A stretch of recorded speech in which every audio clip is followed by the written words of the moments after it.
I didn't leave America because I had too much money. I left because I was running out of time. After 38 years driving trucks across the Midwest, Ohio, Indiana, Illinois, back again, I retired at 63 with a pension that looked decent on paper and felt like a slow leak in real life.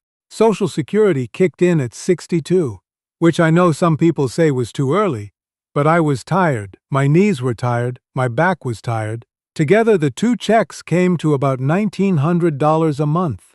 Some months a little more, some months just under.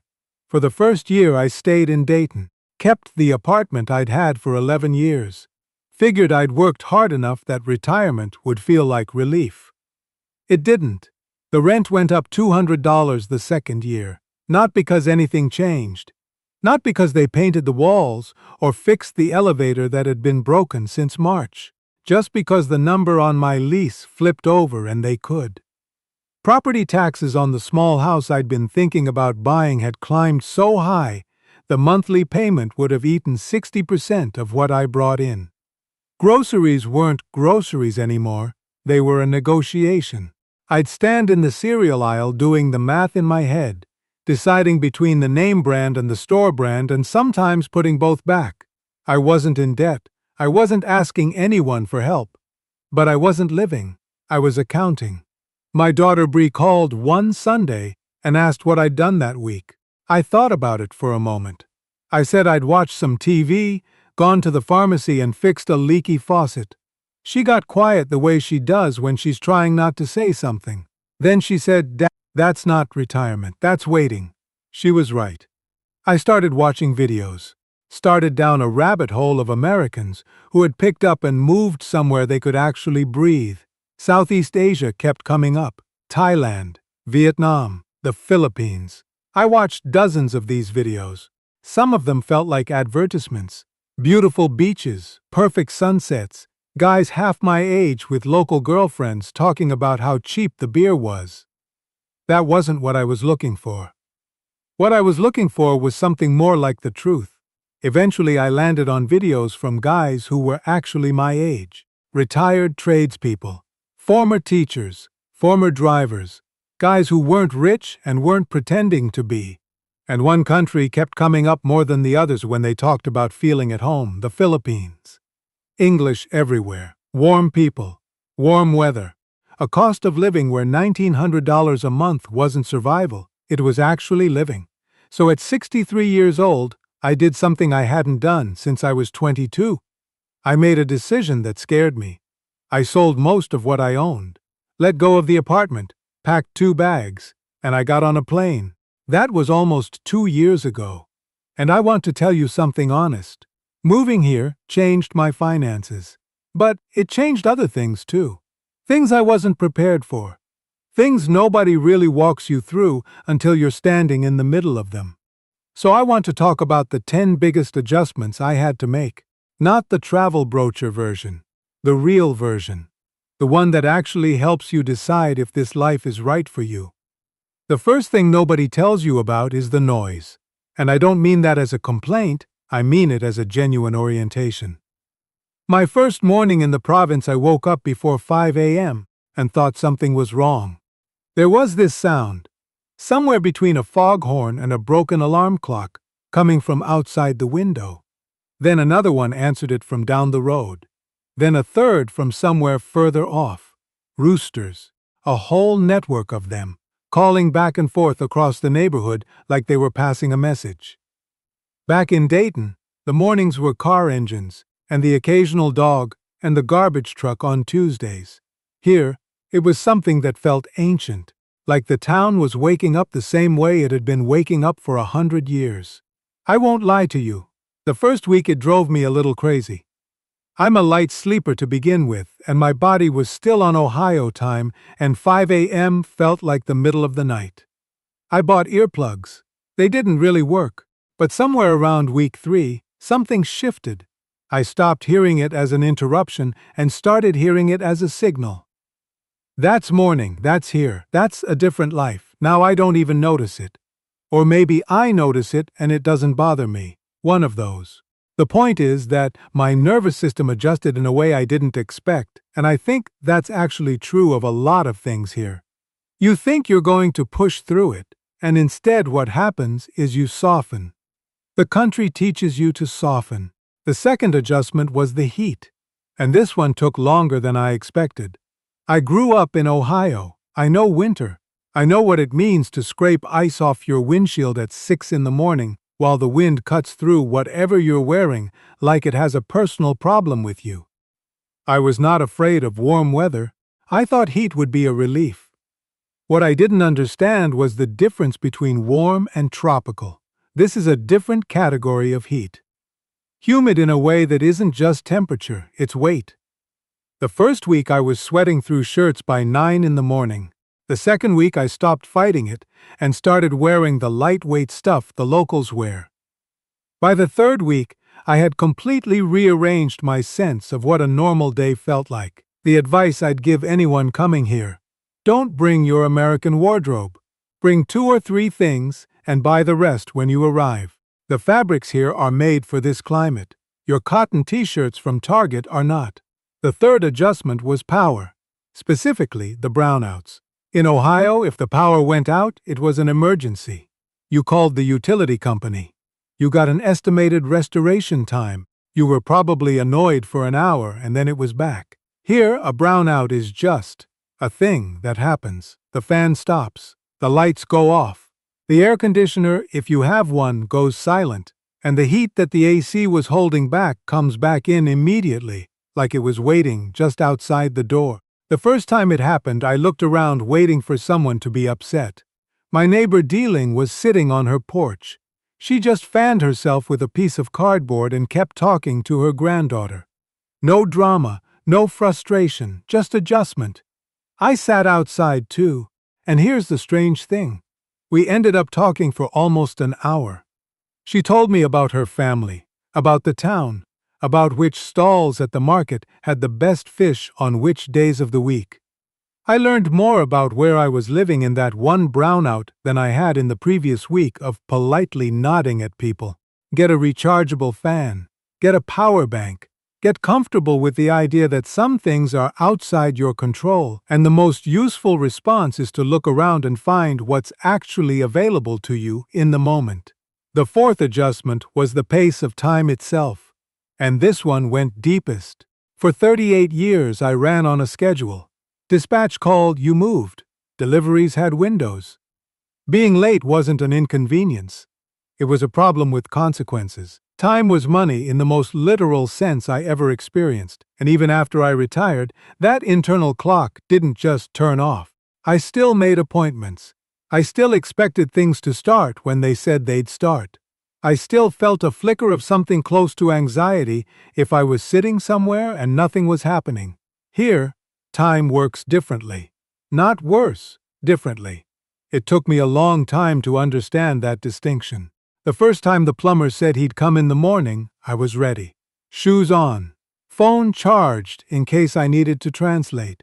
He showed up at 2:30 in the afternoon. I had worked up a low-grade irritation by then that I tried to hide. He came in, fixed the problem, charged me a fair price, and left with a smile and a cheerful goodbye. He wasn't apologizing because in his mind there was nothing to apologize for. Morning, afternoon he came. He did the work. It took me about 4 months to really internalize that shift, to stop measuring the gap between expected and actual and start just being present with what was happening. And when I did, something genuinely unexpected happened. I started enjoying my days in a way I hadn't in years. I'd sit outside after breakfast and just watch the street. Kids going to school, vendors calling out their prices, old men playing cards under the acacia tree on the corner. Time wasn't something I was racing against anymore. It was just passing. Around me. With me. I think about how many years of my life I spent with one eye always on the clock, rushing through meals. Rushing through weekends so I'd be rested for Monday. Rushing through conversations. I didn't know I was doing it. It was just the water I swam in. Coming here pulled me out of that water. I could finally see it for what it was. The fifth adjustment was communication, and this one required the most humility. I came here knowing English was widely spoken, which is true. But language and communication are not the same thing. Back home, if I asked someone a direct question and the answer was no, the answer was no. Maybe not gracefully delivered, but clear. Here I had to learn an entirely different system. Early on, I asked a man at a small office if a certain document could be processed the same day. He said, "We'll try our best, sir." I took that as yes. I came back at the end of the day. Nothing had been done. I was confused and honestly a little angry. My friend Wendell, a Filipino who'd lived in the States for years and came back, explained it to me afterward. "He was telling you no. He just didn't want to disappoint you directly." Once I understood that, I changed how I ask questions entirely. I ask with an out built in. Is there any chance this could be done today? Or would another time be better? That gives people room to redirect without feeling like they're failing me. And suddenly communication got much easier, and I stopped walking away from conversations with wrong information. This isn't about people being dishonest. It's actually about people being kind. They care about your feelings. The framework is just different. Learn to listen to tone and energy, not just words.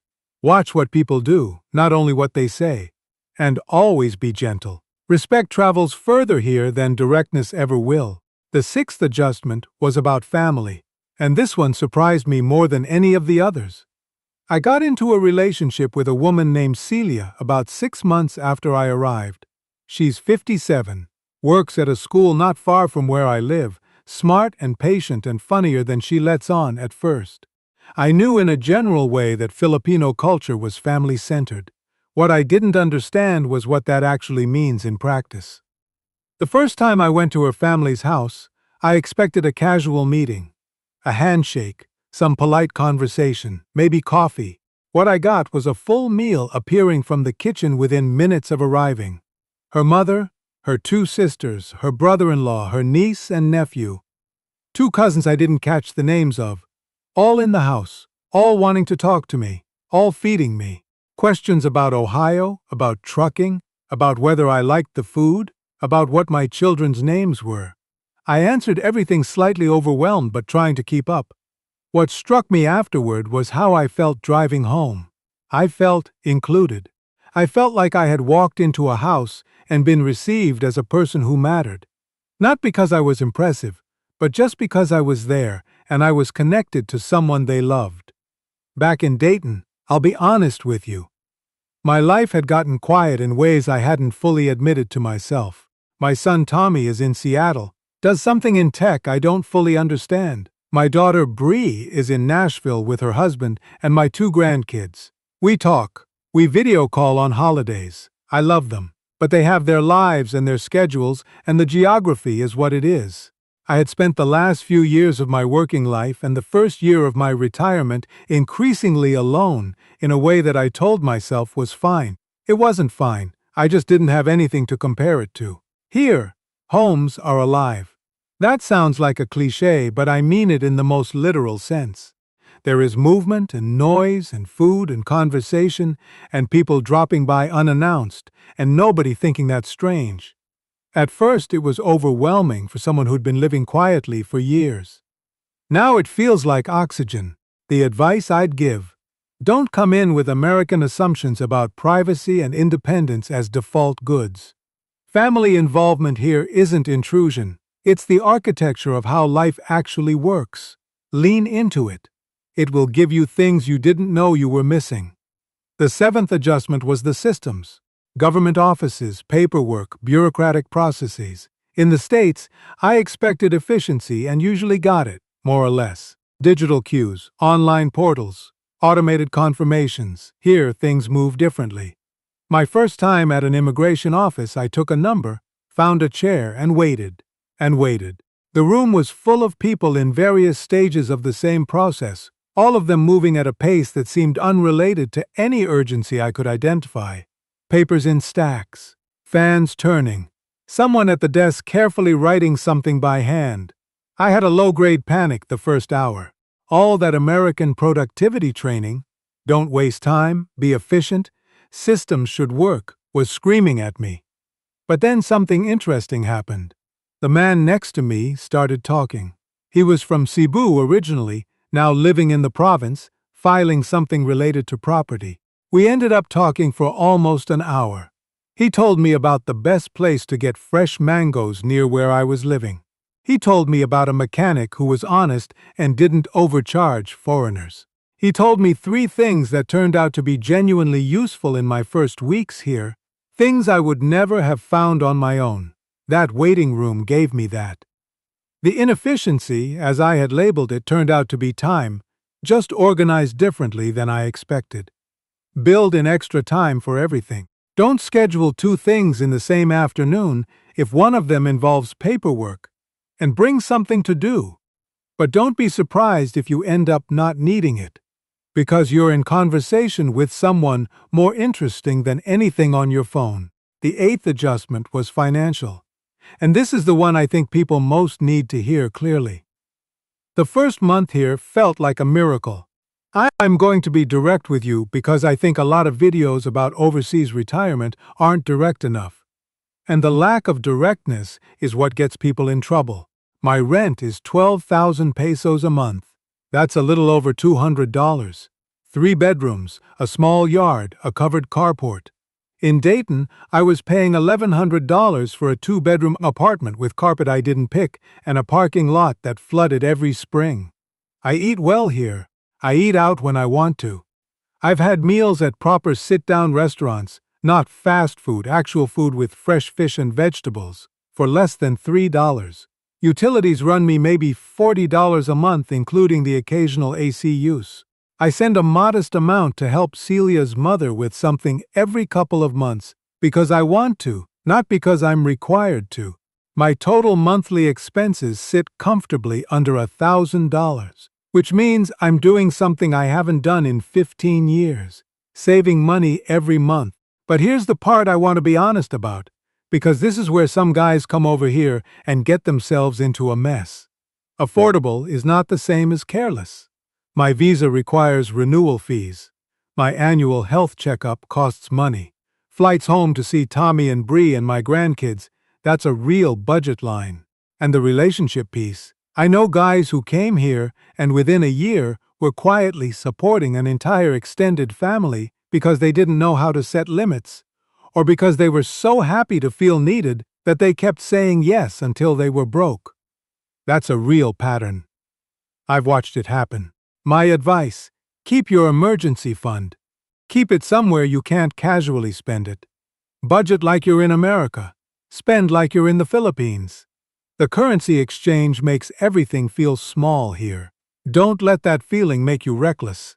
The 9th adjustment was medical care, because this is the question I see in every comment section, and almost nobody addresses it directly. I was worried about this more than anything before I came. I'm 63. I have a bad knee from years of climbing in and out of a cab. I take a blood pressure medication and a cholesterol medication. In Ohio, those 2 prescriptions with my Part D coverage still cost me about $60 a month between copays and the plan premium.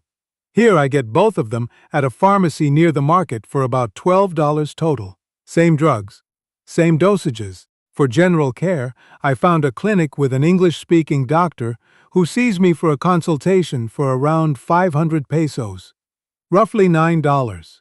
I also carry a private health insurance policy designed for expats. I pay about $140 a month for it. It's not American-level comprehensive, but it covers hospitalization, major procedures, emergency care. For the medication and the insurance together, I'm paying less than what my Part D premium alone cost me in Ohio. I did a lot of research on this before I came. I asked in expat forums. I talked to guys who'd been here for years. Don't skip this step. Don't come over here on a wing and a prayer and assume you'll figure out the health piece when something happens. Figure it out first. But know that it is figure-out-able. The care is real. The costs are manageable. This does not have to be the thing that stops you. The 10th adjustment is the one I didn't see coming at all. And it's the one that matters most. I thought this move was about money, about math, about the gap between what I had and what things cost. and finding a place where that gap worked in my favor instead of against me. And it is that's real and it matters. But one afternoon, maybe 4 months after I arrived, I was sitting on my porch in the late afternoon while the light was going golden, and the kids from the house across the road were playing some game that involved a lot of running and laughing, and Dealing was sweeping her front step the way she does every evening, and someone somewhere was cooking something that smelled like garlic and vinegar. And I realized I wasn't thinking about anything. I wasn't running numbers. I wasn't worrying about next month. I wasn't waiting for something to go wrong. I was just there, present, in the actual moment I was living in. Back in Dayton, I think I had gotten so used to low-grade anxiety that I stopped recognizing it as anxiety. It was just the background frequency of my life. The bills and the loneliness and the sense that I was getting smaller and the years were getting shorter, and there wasn't much I could do about any of it. I called that retirement. I thought that was what the end of a working life looked like. Here, people greet you when you walk down the street, not because they know you. Sometimes they don't, but because that's what you do. You acknowledge each other. You're visible. Dealing brings me food sometimes, just because she made extra. The kids across the road have started waving at me by name, and I don't know when that happened, but it happened. I am a person who exists in a community, not just a unit in an apartment building. I laugh more. I sleep better. I call Tommy and Bree more often, not because I'm lonely, but because I actually have things to tell them. Last week I told Bree about a street festival I'd walked through, about a conversation I'd had with a fisherman who was teaching himself guitar, about a meal I'd eaten sitting on a plastic stool outside a stall that cost me $1.50 and tasted like something I'd pay $30 for in Ohio. She said, "Dad, you sound like yourself again." I didn't know I'd stopped, but I had. I want to be clear about something before I close. This life is not for everyone. I've met guys who came here and hated it and went home within 6 months. I've met guys who came here and made every mistake you can make, gave money they couldn't afford to give, trusted people too fast, refused to adapt, spent 2 years being frustrated that this country wasn't more like America. If you come here expecting America at a discount, you will be disappointed. This is not a cheaper version of what you left. It is a different thing entirely. What I can tell you is what it's been for me. At 63, after 38 years of a life that was honorable but tiring, I came here and found something I had genuinely stopped expecting to find. Room. Room to breathe. Room to be slow. Room to be a person who matters to the people around him, not because of what he produces, but just because he shows up. Room to be surprised, which I think is something that happens less and less as you get older in America, where everything is optimized and categorized, and there aren't many things left that don't fit a pattern you've already seen. Here, there are still things I haven't seen, still things that catch me off guard, still mornings, even the rooster mornings, maybe especially the rooster mornings, that feel like something beginning rather than something ending. If you're watching this and you're where I was 2 years ago, doing the math every month, cutting things, telling yourself it's fine when it isn't, watching your world get smaller, I'm not here to tell you that moving overseas is the answer. I don't know your life. I don't know your health or your family or what you'd be leaving behind, but I will tell you what I know for certain. The decision that scared me most turned out to be the one that gave me back something I thought retirement had taken away. Not wealth. I'm still not wealthy. I never will be. Just the feeling, simple, quiet, and every day more familiar, that my life is actually mine.